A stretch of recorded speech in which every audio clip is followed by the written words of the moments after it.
Frodo did not fall. That was the first lie the world would tell about the end of things. At the crack of doom, with the fire roaring like a living mouth and the air shuddering under the weight of fate, Frodo stood very still. The ring rested on his finger, warm now, almost gentle, as if it had always belonged there. He felt no sudden madness, no triumphant laughter, only a terrible, aching clarity. "I will not destroy it," he said softly.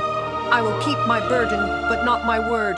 Middle-earth will be mine." Sam cried out, but the sound seemed far away, like a voice across water. Frodo turned, his eyes bright and calm and unbearably sad. "I see it now," Frodo continued. "Not just what it is, but what it could be prevented from becoming."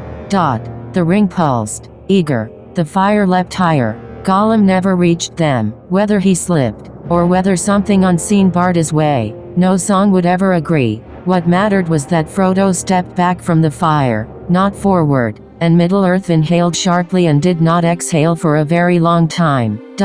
They crowned no king that day. The Dark Tower did not fall, but it did not rise either. Barad-dûr stood like a blackened scar on the horizon, empty and watchful. Sauron, bound still to the ring, remained a will without a hand, a thought without a voice. He could not return, not while the ring was worn by one who would not yield. Frodo left Mordor quietly. He did not return to the Shire. Instead, he walked the long roads, unseen when he wished, visible when he chose, a small figure with a great shadow trailing behind him. Wherever he went, wars faltered, kings hesitated, cruel men woke in the night sweating, convinced they had been judged by something older and sadder than wrath. But the cost was steep.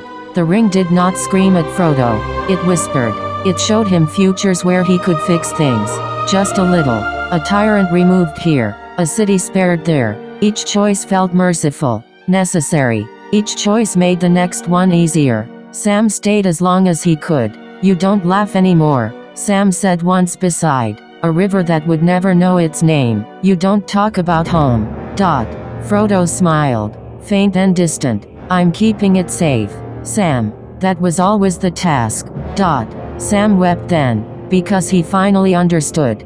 Frodo was not being corrupted, he was being consumed by responsibility. Years passed, then centuries. Songs changed, maps were redrawn. The ring passed from legend to warning to rumor. Wizards faded, elves departed, men ruled, and sometimes ruled wisely, as if guided by an invisible hand that gently turned the world away from its worst instincts. On a hill no one climbed anymore, Frodo sat beneath a sky stripped of stars by time. His body did not age, but his spirit bore more weight than mountains. The ring lay heavy on his hand. "I kept you," Frodo whispered to it, not angrily, not lovingly, simply as a statement of fact. The ring gleamed, patient as ever. Somewhere far away, a gardener told his children a story about a brave hobbit who saved the world and then disappeared. They laughed and ran through green fields, never knowing how close darkness had come, or how long it was being held at bay by a single, tired will. Frodo closed his eyes. He did not regret it, but oh, how he missed the Shire.